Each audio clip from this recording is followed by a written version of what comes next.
Hubungan Alia Mas Said dengan Thorik Halilintar semakin hari kian menunjukkan kelengketan satu sama lain. Meski di awal kabar kedekatannya masih ditutup-tutupi di hadapan publik, kini justru berkebalikan.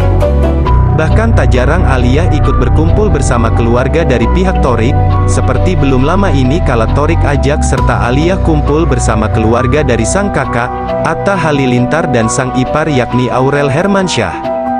Hal ini terlihat dari postingan Aurel di halaman Instagram pribadinya yang abadikan kebersamaan dengan keluarga besar di momen tahun baru dalam bentuk video. Terlihat adanya Krisdayanti serta Ashanti yang juga ikut hadir.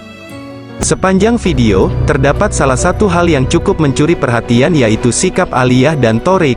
Meski berada di keluarga besar Aurel, Alia tak segan tunjukkan sikap layaknya sepasang suami istri.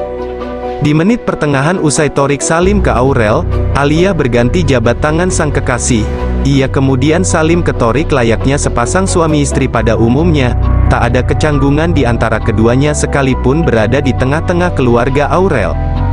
Video yang turut tersebar luas di berbagai akun gosip itu langsung ramai menuai beragam komentar netter. Mereka singgung sikap Alia dan Thorik yang layaknya sepasang suami istri. Pasalnya, hubungan keduanya baru saja menginjak masa-masa pacaran sehingga sikap tersebut sontak jadi gunjingan.